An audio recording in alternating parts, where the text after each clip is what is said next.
क्या ये मार्केट की डिमांड थी फुल्ली फर्निश्ड अपार्टमेंट्स की, या आपने इंट्रोड्यूस किया अपनी तरफ से? ये मार्केट की बड़ी लेटेंट डिमांड थी। ये एक्चुअल यूजर की बड़ी लेटेंट डिमांड है। जब आप घर खरीदते हैं तो 6 महीने उसको सजाने में लग जाते हैं, और उसके बाद कभी लकड़ी वाले के नखरे, कभी बिजली वाले के नखरे। जब आप इंटीरियर करते हैं, हमको पता है सबको किन तकलीफों से गुजरना पड़ता है। तो हमने कहा कि वो हम बिल्कुल खत्म कर देंगे। आप थीम सेलेक्ट कीजिए, आपको एक स्पेसिफिक टाइम के अंदर वी विल डिलीवर दैट। अपने कपड़ों का सूटकेस उठाकर लाइए और घर में रहने लग जाइए। तो प्लग एंड प्ले हाउस है ये।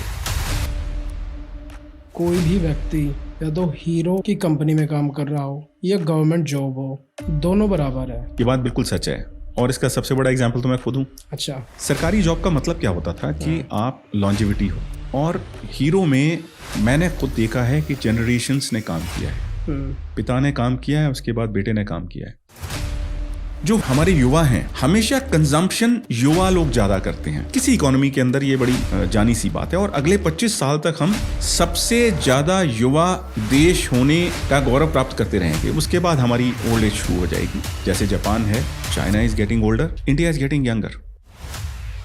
वो आदमी जिसने अपनी जिंदगी की एक बहुत बड़ी कमाई का हिस्सा खर्च किया, उसको जरूरत है कि अच्छे से अच्छा सामान कम से कम कीमत पर ज्यादा से ज्यादा फीचर्स के साथ अवेलेबल। हमारी कोशिश हमेशा वो रही है। इवन सर, आपकी हीरो की एक बाइक है स्प्लेंडर, वर्ल्ड की एक ऐसी बाइक थी जिसमें 1 लीटर पेट्रोल में 103 किलोमीटर की एवरेज निकालती थी। Fill it, shut it, forget it. Right sir. और मैं आपको एक बहुत मजेदार बात बताता हूँ। तो इसका मतलब बड़ा सिंपल है कि आप उसके अंदर पेट्रोल भरिए, ढक्कन लगाइए और भूल जाइए।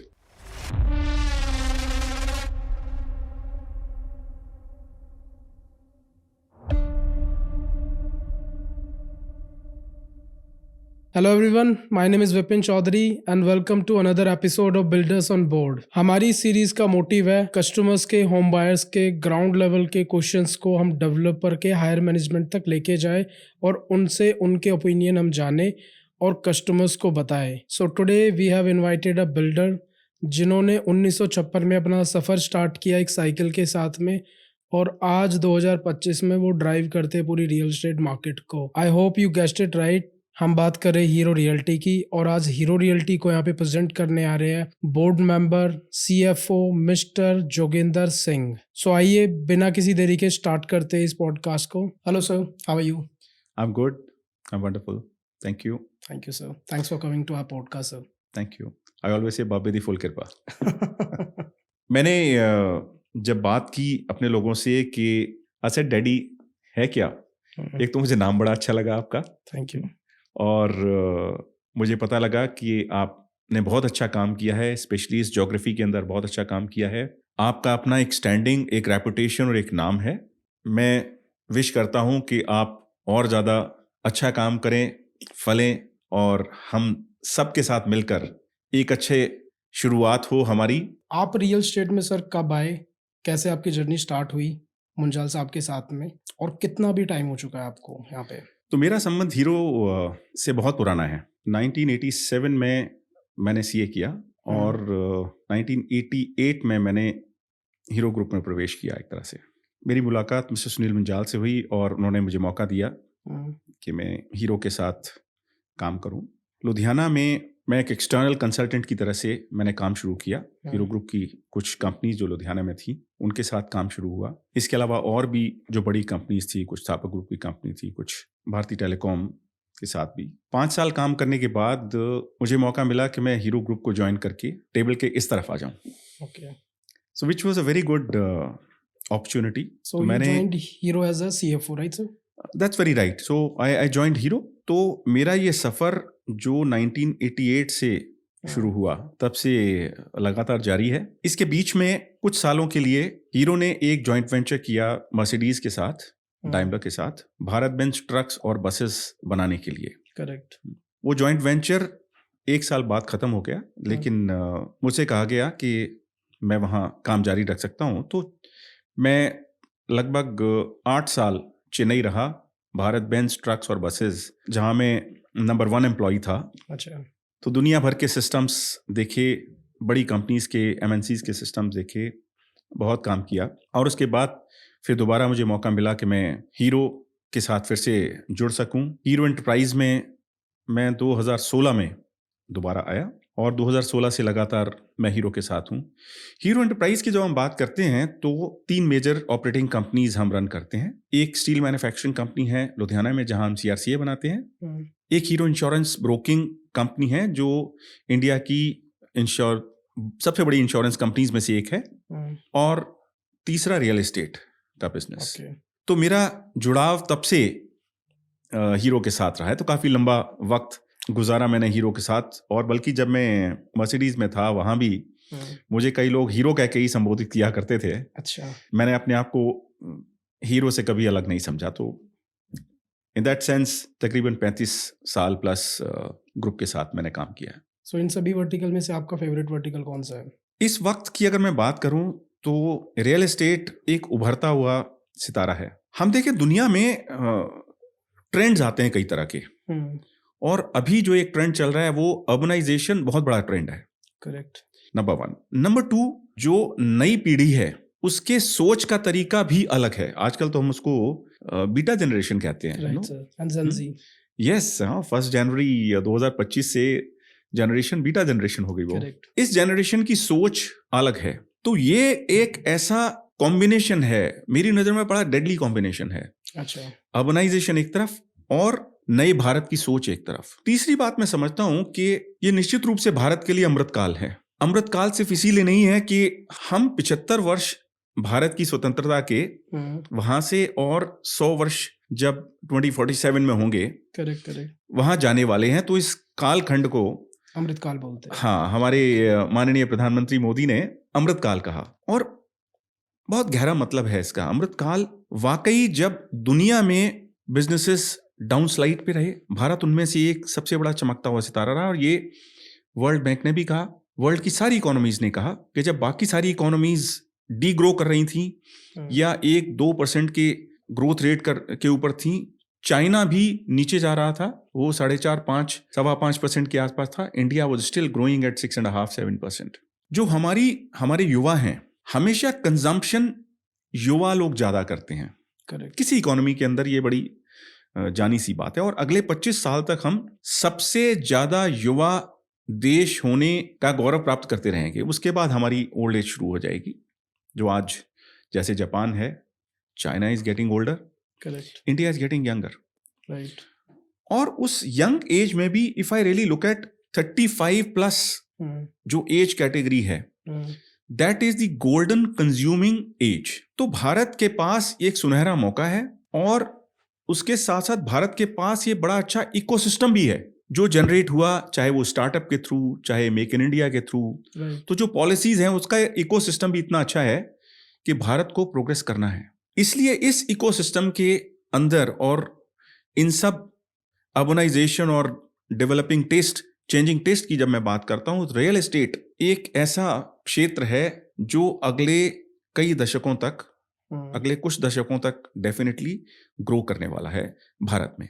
मेरी नज़र में बहुत अच्छा मौका है सबके लिए, डेवलपर्स के लिए, कंज्यूमर्स के लिए, इन्वेस्टर्स के लिए, कि हम अपने आप को इससे जोड़ें। So as a group hero realty market में कब इंट्रोड्यूस हुआ? बड़ी इंटरेस्टिंग कहानी है इसकी। हीरो ग्रुप रियल्टी में बाय डिजाइन बहुत नहीं आया। हरिद्वार में उस वक्त जो हीरो होंडा होती थी, एक अपनी नई फैक्ट्री लगाना चाहती थी, और उसके लिए जरूरत थी कि हम इंडस्ट्रियल पार्क्स डेवलप करें ताकि एक एंसिलराइजेशन का इकोसिस्टम क्रिएट हो सके, मेन फैक्ट्री के आसपास, OEM के आसपास खड़ा किया जा सके। हीरो का जो एंसिलराइजेशन का सिस्टम है उसकी बहुत लोगों ने सराहना की है और बहुत स्टडी की गई। ये INSEAD ने स्टडी किया, हार्वर्ड ने स्टडी किया, और देखा कि किस तरह से इसको डेवलप किया गया। तो वहां हमको जरूरत थी कि हीरो होंडा के साथ साथ बाकी और जो उसका इकोसिस्टम की कंपनीज है, वो सारी की सारी वेंडर कंपनीज भी वहां जाएं। तो इसके लिए हमने वहां इंडस्ट्रियल पार्क डेवलपमेंट करने शुरू किए।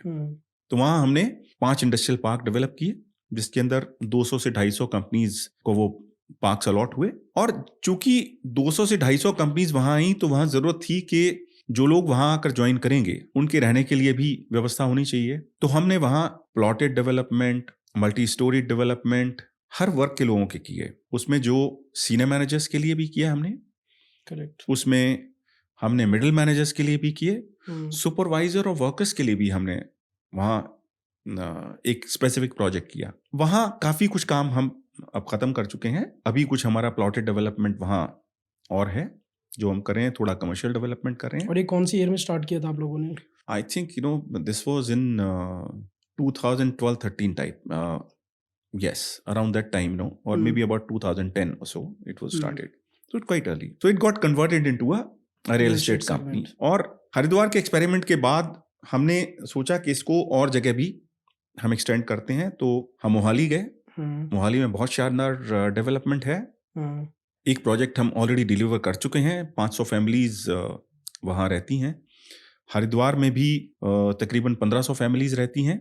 इसके बाद हम लोग लुधियाना आए, 300 के लगभग फैमिलीज वहाँ रहती हैं जो प्रोडक्ट हमने डिलीवर किया। उसके बाद सेक्टर 104 गुड़गांव में हमने डेवलपमेंट किया, जिसका ओसी अभी रिसीव हुआ है। इसके अलावा कुछ प्लॉटेड डेवलपमेंट हमने सेक्टर 85 और सोनीपत में किए, और अभी हम एक और रेजिडेंशियल प्रोजेक्ट लॉन्च करने जा रहे हैं।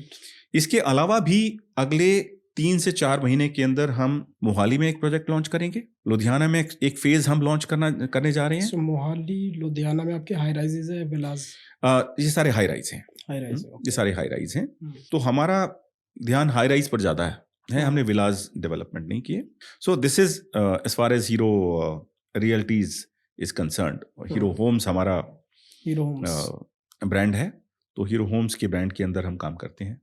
Right sir, right. एक टाइम था सर 2008 का, 2007 का, मैंने पहली बार ऐसा कुछ सुना था कि कोई भी व्यक्ति या तो हीरो की कंपनी में काम कर रहा हो या गवर्नमेंट जॉब हो, दोनों बराबर है। ये बात बिल्कुल सच है, और इसका सबसे बड़ा एग्जाम्पल तो मैं खुद हूँ। अच्छा। सरकारी जॉब का मतलब क्या होता था कि आप लॉन्जेविटी हो, और हीरो में मैंने खुद देखा है कि जनरेशंस ने काम किया है। पिता ने काम किया है, उसके बाद बेटे ने काम किया है। हीरो साइकिल की स्थापना हुई 1956 में, और तब से लेके अब तक मेरी नज़र में मैंने देखा है कि, और अगर आप रियली ट्राई एंड अंडरस्टैंड कि हीरो की फिलॉसफी क्या है, हीरो फैमिली की फिलॉसफी क्या है, फिलॉसफी, और यही बात हम सब लोगों को अट्रैक्ट करती है। राइट।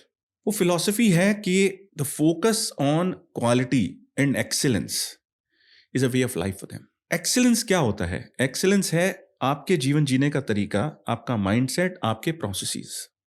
अगर आप इनके साथ काम करते हैं तो एक्सीलेंट हो जाता है। और अगर ये एक्सीलेंस आप as a way of life लेते हैं तो क्वालिटी वहीं से आती है। उसके बाद हमारा जोर पूरा रहता है कि प्रोडक्ट हमारा सबसे अच्छा हो, प्रोडक्ट के अंदर इनोवेशंस हों। हम जो प्रोडक्ट बनाते हैं, हमने मिडिल क्लास के लिए मिड सेगमेंट में भी जो प्रोडक्ट बनाए, हमने कोशिश की कि उसके अंदर बहुत सारे फीचर्स ऐसे डाले जाएं जो फंक्शनल वैल्यू जिनकी हो, जिनकी हम बहुत ज्यादा बात भी नहीं करते, लेकिन फंक्शनल फीचर्स उसके अंदर बहुत ज्यादा होते हैं। हम मकान नहीं बनाते, हम घर बनाते हैं। करेक्ट। और घर एक्चुअल यूजर के लिए बनता है। Ultimately somebody has to come and live in the house।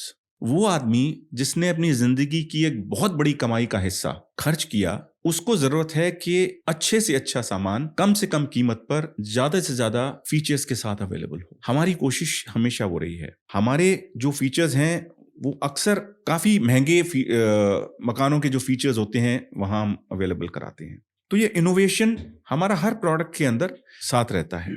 उसके बाद हम बात करते हैं लीडरशिप की। हम चाहते हैं कि हर व्यक्ति जो हमसे जुड़ा है वो लीडर हो, उसके अंदर एक विजन हो, उसके अंदर एग्जीक्यूशन की क्षमता हो। वो लीडरशिप हमारी बहुत सारी कंपनीज के अंदर, अगर आप हीरो की बात करें तो हम शुरू से हमारी काफी कंपनीज 6 या 7 कंपनीज वर्ल्ड नंबर 1 रही, चाहे वो बाइसिकल हो, चाहे वो मोटरसाइकिल हो, चाहे वो कमोडिटी प्रोडक्ट भी हमारे रहे जो नंबर 1 इन द वर्ल्ड रहे।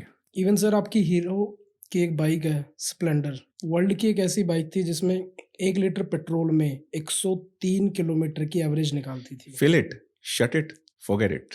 Right sir. और मैं आपको एक बहुत मजेदार बात बताता हूँ। तो इसका मतलब बड़ा सिंपल है कि आप उसके अंदर पेट्रोल भरिए, ढक्कन लगाइए और भूल जाइए। इसका मतलब क्या है, मैं आपको उसके पीछे की एक कहानी बताता हूँ, और बहुत मजेदार कहानी है। और इस बात का जिक्र मिस्टर सुनील मुंजाल जो हमारे चेयरमैन हैं, उन्होंने किताब लिखी है द मेकिंग ऑफ हीरो। उसके अंदर उन्होंने जिक्र किया है कि जिस वक्त होंडा के साथ ये समझौता चल रहा था और ये बात चल रही थी कि जॉइंट वेंचर होगा, तो उसमें क्या प्रोडक्ट लाया जाए, इसके ऊपर बहुत डिस्कशन हुआ। और डॉक्टर ब्रजमोहन लाल मुंजाल जो मिस्टर सुनील मुंजाल के father पिताजी साहब। थे, उन्होंने कहा कि मेरे को प्रोडक्ट वो लेके आना है जो भी मार्केट में नहीं है, Correct. फ्यूचरिस्टिक प्रोडक्ट लेके आना है। दूसरा, वो समय ऐसा था जब फ्यूल की हमेशा कमी होती थी, तो उन्होंने कहा फ्यूल एफिशिएंट बाइक लेके आनी है। तो हमने उन्होंने इंसिस्ट किया कि एक फ्यूल एफिशिएंट बाइक और नया मॉडल जो इंडिया के लिए क्रिएट किया जाए, तो वो बनाया गया। उसके बाद जब स्टैंडर्ड टेस्टिंग होती है व्हीकल के अंदर, स्टैंडर्ड कंडीशंस के अंदर रोड टेस्टिंग होती है। Right. स्टैंडर्ड कंडीशंस का मतलब क्या है कि कोई अवरोध नहीं है, कोई बाधा नहीं है और मोटरसाइकिल चल रही है या गाड़ी चल रही है, उसमें कितना किलोमीटर देती है बाइक, वो एक स्टैंडर्ड की तरह से इस्तेमाल किया जाता है। तो जब ये स्टैंडर्ड हुआ तो एक्चुअल कंजम्पशन उसका बड़ा अच्छा आया, तो लोगों ने सजेस्ट किया जी इसके अंदर आप 90 किलोमीटर प्रति लीटर की आप बात करिए, हम इसको एज एडवर्टिजमेंट हम इस तरह से करेंगे कि ये 90 किलोमीटर पर लीटर देती है। और वो जमाना था जब स्कूटर हुआ करते थे जिनकी हुआ एवरेज करते थे। बहुत ज्यादा अच्छी नहीं होती थी, Correct. तो ये ऑलमोस्ट डबल से भी ज्यादा थी। चेयरमैन साहब ने कहा कि इसको आप नीचे करके दिखाइए, 70 दिखाइए, 75 दिखाइए, कि कस्टमर को जो एक्सपेक्टेशन है अगर 75 की है और उसको वो 80 मिलेगा या 90 मिलेगा, he would be delighted. Correct. और अगर आप 90 करेंगे और because of whatever reason it becomes 87, he would be disappointed. Correct. तो हमारे सारे बिजनेसेस के अंदर हमेशा जो जोर रहा है, जो फोकस रहा है, वो कस्टमर के ऊपर रहा। Correct. कस्टमर की क्या सोच है, कस्टमर की क्या डिमांड है, कस्टमर को क्या प्रोडक्ट चाहिए, और उसके ऊपर हम इनोवेट करके उसको 1+ क्या दे सकते हैं। Correct. तो हमेशा से ये एक फिलॉसफी जो है वो हीरो उसमें रही। एक और, जब मैं हीरो वैल्यूज की बात करा था, सबसे बड़ी वैल्यू मेरी नज़र में जो रही वो है पीपल सेंट्रिसिटी। चाहे वो एम्प्लॉयज की हम बात करें, चाहे वो कस्टमर्स की बात करें, चाहे वेंडर्स की बात करें, लोगों से जो संबंध रखना, लोगों का रिस्पेक्ट करना, ये एक बहुत बड़ा वैल्यू हमारे लिए, हीरो के लिए रहा। एक और बड़ी इंटरेस्टिंग मैं बात आपको बताता हूं। हम आजकल बात करते हैं सस्टेनेबिलिटी की। Correct. सस्टेनेबिलिटी, जिस वक्त हीरो साइकिल लगी या हीरो होंडा थी, सस्टेनेबिलिटी की बातें कोई बहुत ज्यादा करता नहीं था। Correct. उस वक्त प्रोडक्शन के ऊपर ध्यान होता था। उस वक्त भी सस्टेनेबिलिटी के लिए शॉप फ्लोर के अंदर हम प्लांट्स रखते थे या इस तरह का एटमॉस्फेयर बनाया जाता था ताकि वो एनवायरनमेंट खुशनुमा रहे और हेल्दी रहे। So सर, वो कौन सा ईयर था जब आपने first time Dwarka express way visit किया था और क्या हालात थे उस टाइम पे? तो द्वारका एक्सप्रेस वे हमने तकरीबन 6 साल पहले शुरू किया और उस वक्त तो Dwarka expressway was under construction and there were a lot of problems in land acquisition, on the way. Right, Delhi के साथ में। दिल्ली के साथ में बहुत लैंड एक्विजिशन इश्यूज थे। एक फ्यूचरिस्टिक बात थी लेकिन उसमें, मुझे वैसे नंबर भी याद है, 567 डिफरेंट लिटिगेशन थी द्वारका एक्सप्रेस वे के अंदर। That's true, you are right. Right sir. उस वक्त वो विजन होना कि ये एरिया बढ़ेगा और बहुत अच्छा बढ़ेगा। रियल एस्टेट के अंदर आई थिंक ये बहुत जरूरी चीज है कि हम फ्यूचरिस्टिक लोकेशंस के ऊपर जाएं। Right. It is good not only for actual users but also for investors, also for developers, because then they can realise some value out of this. और ईश्वर की कृपा है, देखिए जैसे ही ये प्रोजेक्ट काउसी है, this is completely done, Dwarka express way is ready, up and running. और इस बीच इस एरिया के अंदर बहुत कुछ होने वाला है। ये द्वारका एक्सप्रेस वे का एरिया, सेक्टर 104 और उसके आसपास के areas are going to be the next golf course road. Right. All kinds of world class amenities are around this, so therefore this is a very very very good location. सो आपकी जो सबसे first delivery है hero Holmes sector 104, उसके बाद में next project कौन था आपका? प्लॉटेड डेवलपमेंट आप लेके? सो सेक्टर 104 के बाद हम अभी जो प्रोजेक्ट लेकर आ रहे हैं, this is also in sector 104 और उसकी लोकेशन बहुत शानदार है। ओके। ये द्वारका एक्सप्रेस वे से सीधा फर्स्ट लीफ हमारे प्रोजेक्ट के अंदर मूव करती है। So with in a few seconds you get into the project and you come out of the project and you reach Dwarka Expressway. Right, sir, right. Few seconds. In 15 minutes, you can reach airport. You're very close to Delhi. TPS is just across the road. So in a few minutes, you can reach, your children can reach the school. तो हम जब liveability की बात करते हैं किसी project के लिए, वो लिवेबिलिटी क्या होती है कि जिंदगी की ये जरूरतें, बच्चों का स्कूल, कमर्शियल एरियाज, एयरपोर्ट, ये जो इंफ्रास्ट्रक्चर है वो अवेलेबल हो या अवेलेबल होने वाला हो. Right. That is the best place to invest because that is the best place to live. Liveability हमारे लिए बहुत एक जरूरी कंसेप्ट रहा इस बीच में, इस पूरे सफर में. हम हीरो होम्स के अंदर, हीरो रियल्टी के अंदर जो बात करते हैं, there are 4 principles on which we work. So one is creativity. मैंने इनोवेशन की बात की. क्रिएटिविटी, हम चाहते हैं कि हम जो कर सकते हैं वो हम कर सकें, हम जितना अच्छी तरह से रह सकते हैं. एक बड़ा अच्छा श्लोक है, इट सेज उत्तिष्ठत जागृत प्राप्य वरान्य बोधत. उठिए, जागिए और जो आपके प्राप्त करने योग्य है वो प्राप्त करिए. स्पेशली आज के यूथ के ऊपर ये पूरी तरह से फिट होता है कि जो आप जान लेना चाहते हैं उसके लिए कदम बढ़ाएं और लें. दूसरी चीज जो बड़ी जरूरी, जो हमारी फिलॉसफी है इसके अंदर, वो है fitness. Especially after pandemic, fitness has become one of the most important thing. हर आदमी फिट रहना चाहता है, तो हमारे लिए फिटनेस के बहुत सारे स्पेसेस हम डेवलप करते हैं इसके अंदर. एज ए फिलॉसफी हम सरफेस के ऊपर बिल्कुल ट्रांसपोर्ट नहीं लाते. ये एक zero vehicle movement on the surface. ये हमने 104 में भी किया, पहले प्रोजेक्ट में भी किया, इस प्रोजेक्ट में भी, फ्यूचर प्रोजेक्ट में भी. ये हमारी फिलॉसफी है. मार्केट में सबसे पहले हीरोम्स ने इंट्रोड्यूस किया था. एब्सोल्युटली. हम कई बार कहते हैं कि हम बेस्ट प्रैक्टिस नहीं, हम नेक्स्ट प्रैक्टिस की बात करते हैं. तो आपके बच्चों के लिए, बुजुर्गों के लिए फिटनेस के स्पेसेस हैं और वो फियरलेसली उसके अंदर चल सकते हैं. कोई ये डर नहीं है कोई व्हीकल हिट ना कर दे. तीसरी चीज सस्टेनेबिलिटी, मैंने थोड़ी सी बात की. एक्चुअली सस्टेनेबिलिटी हमारी बड़ी फिलॉसफी रही है पुराने जमाने की. 10,000 पीछे भी चले जाएं, साल पीछे भी चले जाएं, तो हम बात करते थे माता भूमि पुत्रो अहम पृथिव्या. भूमि मेरी माता है और मैं उसका पुत्र हूं. यहां हम बात करते थे पवन गुरु, पानी पिता, माता धरत महत. तो हम सस्टेनेबिलिटी के अंदर, आजकल ESG बड़ा बज़वर्ड है, और उसमें एनवायरनमेंट की जब बात करते हैं तो क्या बात करते हैं हम? बहुत बात करते हैं हवा, पानी और जमीन. और ये बात हमने कितने हजारों साल पहले, सैकड़ों साल पहले कही. करेक्ट. हम चाहते हैं कि वो सारे सिद्धांत जो हमारे थे उन सबको हम आत्मसात करें. हम उनको जिए, और किस तरह से हमारे सारे प्रोजेक्ट के अंदर वो सस्टेनेबिलिटी, चाहे वो वाटर यूटिलाइजेशन हो, एनर्जी यूटिलाइजेशन के थ्रू हो, और भी जहां जहां हम कोशिश कर सकते हैं, वेस्ट रिडक्शन के थ्रू हो, सोलर एनर्जी के थ्रू हो, तो हम हर तरह से कोशिश करते हैं कि जितना सस्टेनेबल प्रोजेक्ट को कर सकें हम उसको करें. और इसकी वजह से हमारे प्रोजेक्ट जो हैं वो certified by the best agencies भी होते हैं. IGBS सर्टिफिकेशन टाइप्स, वो भी करते हैं हम लोग. एक और जो चौथी बात है जो हमारी फिलॉसफी हीरो होम्स की और हीरो रियलिटी की रही है, दैट इज कम्युनिटी.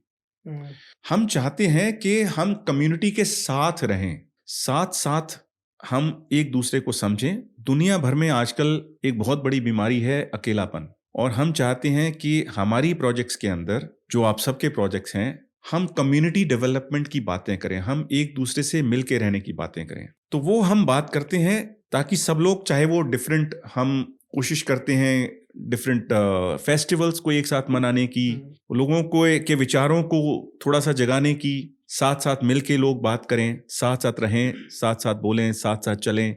संगच्छध्वम संवदध्वम संवो मनान से जानताम.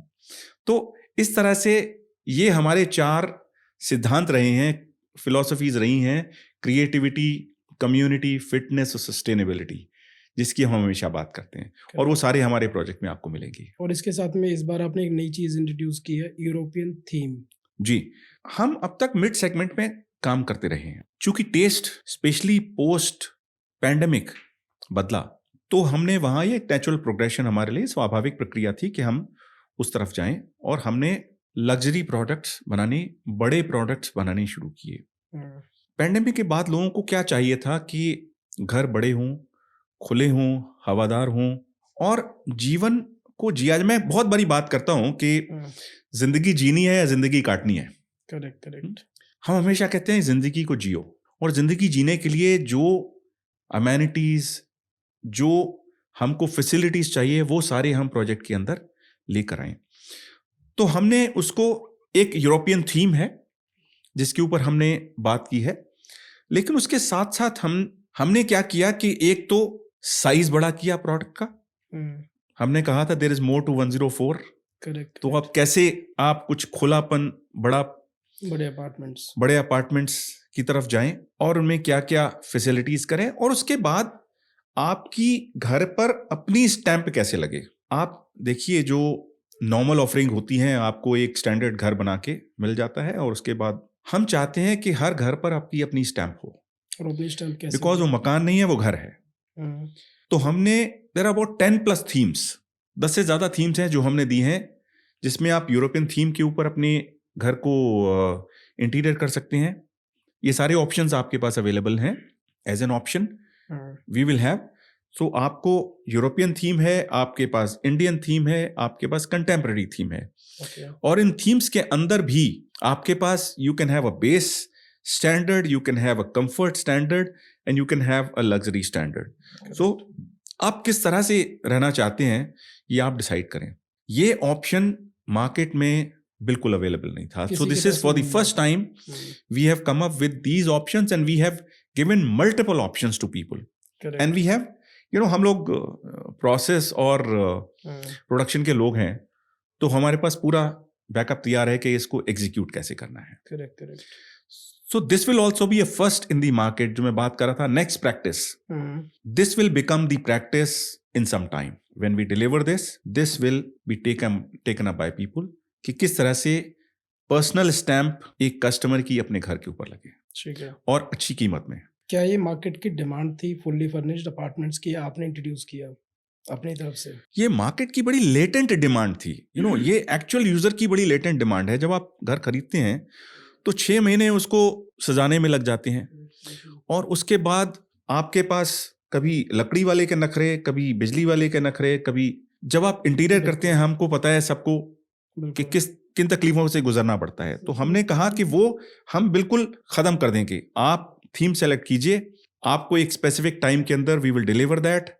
अपने कपड़ों का सूटकेस उठाकर लाइए और घर में रहने लग जाइए। तो प्लग एंड प्ले हाउस है ये। So we want to actually give plug and play house to people, and this is a new concept. Buyers का डिस्कशन आज के टाइम पे वो बात करते हैं द्वारका एक्सप्रेसवे बबल बनता जा रहा है, आपको क्या लगता है इस बारे में सर? द्वारका एक्सप्रेसवे मैंने कहा is going to be next golf course road for Gurgaon. जो डेवलपमेंट उस एरिया में हो रहा है, वो डेवलपमेंट अभी जो चल रहा है, जो प्लान डेवलपमेंट है, वो सब मिला के अगले कुछ सालों में this will be the address, this will be the place to live. आज जैसे हम गोल्फ कोर्स रोड की बात करते हैं कि वो एक एड्रेस है, गोल्फ कोर्स रोड, इसी तरह से Dwarka expressway would be an address. आपने बहुत अच्छा सवाल पूछा कि हम अभी जो प्रोजेक्ट लेके आ रहे हैं उसके क्या फीचर्स हैं। तो मैं आपको उसके कुछ फीचर्स बताना चाहूँगा। 11 एकड़ का प्रोजेक्ट है और तकरीबन 650 के आसपास उसके अंदर अपार्टमेंट्स हैं। तो इसका मतलब काफ़ी अच्छा एरिया है, जो ग्रीन है, वो हम बहुत अच्छा काम करें इसके अंदर। सबसे इंपॉर्टेंट चीज़ रियल एस्टेट के अंदर होती है लोकेशन। बिल्कुल। और अगर मैं कभी कहूँ कि टॉप 3 चीज़ें रियल एस्टेट के अंदर क्या है, तो वो है लोकेशन, लोकेशन, लोकेशन। और अगर इसको लोकेशन देखें, इससे बेहतर लोकेशन द्वारका एक्सप्रेसवे के ऊपर किसी की नहीं है। पहला लीफ सीधा हमारे अंदर जाता है, with in a few seconds from Dwarka expressway you get into the project, और कुछ सेकंड के अंदर ही आप हमारे प्रोजेक्ट से निकल के द्वारका एक्सप्रेसवे को पकड़ सकते हैं। तो कनेक्टिविटी बहुत अच्छी है। इसके अलावा डीपीएस अक्रॉस द रोड है, एयरपोर्ट है, that is about 15 minutes away from that. जो हम अमेनिटीज लेकर आ रहे हैं, 50,000 स्क्वायर फीट से बड़ा क्लब है, state of the art club होगा। हम चाहते हैं कि हम अपने कस्टमर्स को एक 5 स्टार लाइफस्टाइल दें। तो वो लाइफस्टाइल से related amenities also will be brought into this. Sustainable product हम लेकर आए हैं, तो उसमें जितनी सस्टेनेबिलिटी की बातें हैं वो सारी रहेंगी। ये घर डिजिटली कनेक्टेड होगा, तो state of the art digital connectivity would also be given in the house. जो इसके साइजेस हैं, जो 3 BHK+1 साइज है, वो 2750 से 2850 स्क्वायर फीट का है। करेक्ट। जो 4 BHK+1 साइड है, वो 3400 से 3600 स्क्वायर फीट का है, और पेंट हाउस 13,500 स्क्वायर फीट का है। तो if you really look at the normal 3 BHK and 4 BHK configuration, This is away from that. This is a much bigger with wrap around balconies. So it gives you a very, very majestical existence. आपको घर रहने के लिए बहुत अच्छा लगेगा. Correct. रहने में आपको रॉयल फीलिंग आएगी, वो 5 स्टार फीलिंग आएगी. हम वो कोशिश कर रहे हैं. मैंने पहले भी कहा कि सेफ होगा, वेहिकुलर मूवमेंट नहीं होगा सरफेस के ऊपर, तो वो सेफ्टी इसके अंदर आएगी. तो हम कोशिश हमारी ये है कि ये घर एक एनविएबल एड्रेस बने हर उस बंदे के लिए जो यहाँ आकर रहेगा. ठीक है. आप इस बार बड़े अपार्टमेंट्स के साथ में आ रहे हो सब मार्केट के अंदर में. क्या मार्केट में एक्चुअल में बड़े अपार्टमेंट्स की डिमांड है, या फिर ये मार्केट का ट्रेंड बन चुका है कि एक डेवलपर ने लॉन्च किया बड़ा अपार्टमेंट तो दूसरा भी करेगा और उसको तीसरा भी फॉलो करेगा? ये बहुत अच्छा सवाल है. एक तो पैंडेमिक के बाद लोगों की सोच थोड़ी बदली है. थोड़ा एक्सपेंसिव लाइफस्टाइल रहा, वो थोड़ी खुली हवादार जगह चाहते हैं. डेवलपर्स को वहां जाने में थोड़ा सा डर लगता था because of the price points. हमने उस कस्टमर नीड को पहचाना है. करेक्ट. और हम वो लेकर आए हैं. मैंने पहले भी कहा हमारा फोकस कस्टमर के ऊपर होता है. जब आप कस्टमर सेंट्रिक होते हो तो बाकी चीजें आप नहीं सोचते. At the end of the day this is a place for the customer who has to live in. Correct. तो हमने उस नीड को पहचान के ये घर लेकर आए हैं जो बड़े हैं, जो बहुत खुले डुले हैं और लोगों को रहने में आनंद आएगा. Even price point of view से अगर देखते हैं आपके प्रोजेक्ट को, जो आपके मार्केट में कॉम्पिटिटर्स है सेम सेक्टर या सामने में या आगे में चल के 25, 26, 22, 24, 20 पर स्क्वायर फीट का रेट आता है. आप लोग 17,000 रुपये पर स्क्वायर फीट पे चीज़ें लेके आ रहे हो. तो आप इसको दो तरह से समझिए कि एक तो ये कि हमारी कस्टमर सेंट्रिसिटी है, तो इसलिए हम चाहते हैं कि कस्टमर को हम अच्छा दाम दें. तो हमने इंट्रोडक्शन प्राइस इसका 17,000 रखा है. उसके बाद ये प्राइस बढ़ेगा भी. इसीलिए ये एक बहुत अच्छी अपॉर्चुनिटी है कस्टमर्स के लिए कि इस प्राइस पॉइंट के अंदर इसको ग्रैब करें, क्योंकि आसपास जितने भी अदर ऑफरिंग्स हैं वो ऑफरिंग इससे ज्यादा कॉस्टलियर है. 20,000, 22,000 प्लस प्राइस पॉइंट्स हैं. और इन टर्म्स ऑफ अमेनिटीज और इन टर्म्स ऑफ लिवेबिलिटी शायद वो फीचर्स नहीं है उनके अंदर. तो मेरी नजर में एक बहुत अच्छा प्रोपोजिशन है for the end customer, for the investor and for the community. ठीक है. होम बायर्स का सर एक क्वेश्चन होता है कि क्या हम किसी कॉर्पोरेट डेवलपर के साथ में जाए लाइक हीरो, गोदरेज, अडानी, बिरलास, या हम मार्केट के किसी डेडिकेटेड डेवलपर के पास में जाए जहाँ पे सिर्फ और सिर्फ फोकस रियल स्टेट है, रियल स्टेट की डेवलपमेंट ही उनका इनकम का सोर्स है? दोनों में से आपको पर्सनली क्या लगता है, कौन सा ज़्यादा बेटर है? आप अगर रियल एस्टेट डेवलपमेंट देखें पिछले कुछ दशकों का, तो ये एक ऐसा सेक्टर रहा जिसमें लोगों का विश्वास तोड़ा ज़्यादा है और रखा कम है. करेक्ट. और इसकी वजह से ही regulators like RERA have come. Correct. मेरी नज़र में रेरा जैसी रेगुलेटरी अथॉरिटीज आने का इस सेक्टर में सबसे ज़्यादा बड़ा फायदा कंज्यूमर को है. बिल्कुल. कंज्यूमर के लिए ज़रूरी है कि वो डिलीवरी एश्योरेंस हो, जो फीचर्स हैं वो एश्योरेंस हो. जो बड़े प्लेयर्स हैं, जो कॉर्पोरेट प्लेयर्स हैं, दे अंडरस्टैंड द कस्टमर. वो कस्टमर की समझ है उनके पास. वो हर तरह से अपनी ऑफरिंग को अच्छा बनाकर देना चाहते हैं, कस्टमर के लिए देना चाहते हैं. उनके लिए अपनी रेपुटेशन बहुत बहुत जरूरी होती है. तो हमने देखा है जहां जहां कॉर्पोरेट डेवलपर्स आए उन्होंने डिलीवरीज की हैं. राइट. जबकि लोकल डेवलपर्स ने कई बार न सिर्फ डिले किया बल्कि डिलीवरी की ही नहीं. इसके अलावा कुछ अननेसेसरी प्रैक्टिसेस भी स्ट्रेट के अंदर आई, और यह जरूरी था कि कॉर्पोरेट डेवलपर्स आकर उनको बड़ी ट्रांसपेरेंट प्राइसिंग, ट्रांसपेरेंट डिलीवरी दें. और यह तभी हो सकता है जब कॉर्पोरेट डेवलपर्स इसके अंदर आए, ताकि वो ऑफरिंग को किसी तरह से सब माइनिंग ना कर सकें. करेक्ट. तो मेरी नजर में रियल एस्टेट के अंदर ऑर्गेनाइज्ड कॉर्पोरेट हाउसेस का बोलबाला रहने वाला है, और जो लोकल डेवलपर्स हैं उनको भी कॉर्पोरेटाइज होना पड़ेगा. अपने processes, systems, transparency in pricing and delivery will have to be brought in. Only then they can survive. So अभी as a Hero group, hero realty, क्या एक्सपेंशन है कंपनी का? रियल एस्टेट के ऊपर हमारा फोकस काफी ज्यादा इस वक्त है, और तो रीजन उस क्योंकि फोकस का हम वैसे देखते हैं कि ये एक ऐसा सेक्टर है जो अगले कई सालों तक बढ़ेगा. मैंने इसके रीजंस आपको बताए. हमारी यंग सोसाइटी और अर्बनाइजेशन का ट्रेंड और हमारे बदलते हुए टेस्ट। तो हमारा फोकस इसके ऊपर है। हम हर साल 4 से 5 प्रोजेक्ट लेकर आना चाहते हैं। अभी हम नॉर्थ इंडिया के अंदर रहेंगे। हमारे प्लान्स काफ़ी हमारे प्लान्स जो ऐसे हैं जो डेवलप हो रहे हैं, जो अगले कुछ महीनों में हम फ्लोर के ऊपर लेकर आएंगे। कुछ गुड़गांव में प्रोजेक्ट हैं, इसके अंदर द्वारका एक्सप्रेसवे पर हैं, द्वारका एक्सप्रेसवे के अलावा भी हैं। इसके अलावा कुछ रिलीजियस सेंटर्स के अंदर भी नॉर्थ में हम लोगों के कुछ प्रोजेक्ट हम देख रहे हैं। मैंने आपको मोहाली और लुधियाना के प्रोजेक्ट के बारे में बताया, वहाँ हम कुछ और भी प्रोजेक्ट देख रहे हैं। हरिद्वार में हमारा पुराना प्रोजेक्ट्स हैं, वहाँ भी हमारे कुछ प्रोजेक्ट्स ऑन द टेबल हैं एज ऑफ नाउ। फिलहाल हमारी कोशिश ये है कि हम नॉर्थ में डेवलप करें projects and then we will go pan India in due time. So therefore the focus on real estate is going to be very very sharp. और गुड़गांव में क्या एक्सपेंशन की उम्मीद है अभी आने वाले कुछ टाइम में? गुड़गांव में अगले we already have about 3 or 4 project which are on the drawing board. Okay.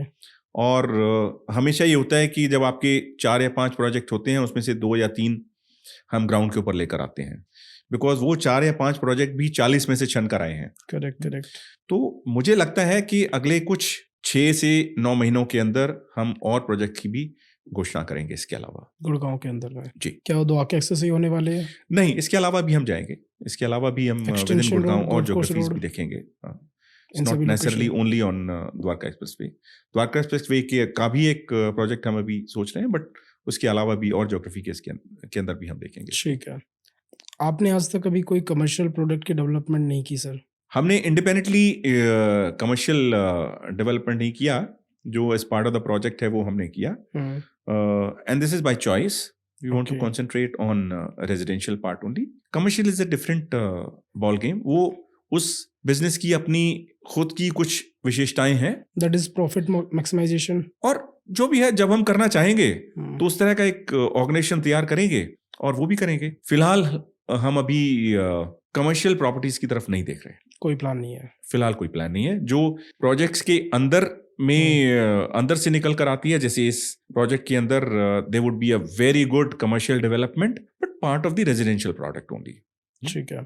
जो आपका सर करंट प्रोडक्ट है 104 में, जो अभी आपने रिसेंटली लॉन्च किया है, क्या फ्यूचर एक्सपेक्टेशन है प्रोजेक्ट से कि क्या अप्रिसिएशन ये देके जाएगा? आप हमारे पिछले प्रोजेक्ट की देखिए, हमने वो 5,500 के आसपास उसका लॉन्च किया था। Yes, you know the exact price.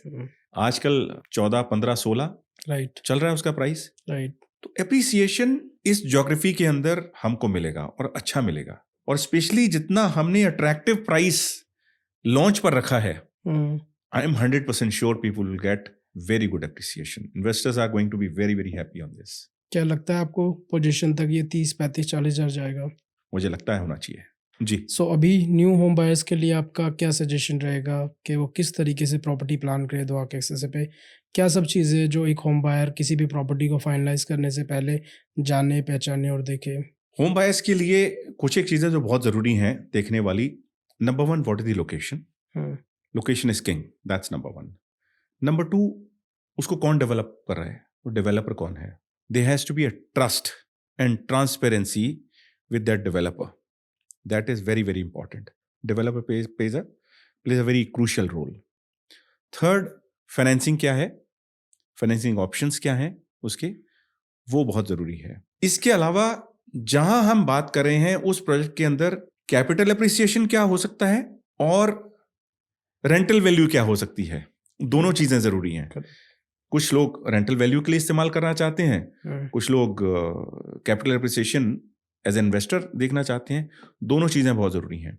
तो it's a combination of all of these factors that people should really look at it. But in सबसे ज्यादा जो जरूरी चीज है वो ये है कि उस प्रोडक्ट के अंदर लिवेबिलिटी क्या है, उसके आसपास का इंफ्रास्ट्रक्चर क्या है। बिकॉज ये सारी चीजें, चाहे वो प्राइसिंग हो, चाहे वो लिवेबिलिटी हो, वो घर के फीचर्स, फंक्शनैलिटी और इंफ्रास्ट्रक्चर और इकोसिस्टम वही बनाएंगे। तो ये कुछ एक चीजें हैं जो मेरी नजर में होम बायर्स को जरूर देखनी चाहिए, और मेरी नजर में हीरो इन सब बातों के ऊपर और ये प्रोजेक्ट इन सब बातों के ऊपर बिल्कुल खरा उतरता है। खरा नहीं सर, मैं इसको नाम दूंगा हीरो इन सब चीजों के ऊपर में हीरो बन जाता है। या once a hero always a hero. Correct sir. और हम इस प्रोजेक्ट को सक्सेसफुल बनाएं और आप बहुत सारे प्रोजेक्ट के साथ, हमारे प्रोजेक्ट के साथ फ्यूचर में भी काम करें। Done sir, done. Thank you very much sir. Thank you very much. Thank you. Thanks a lot. Thank you.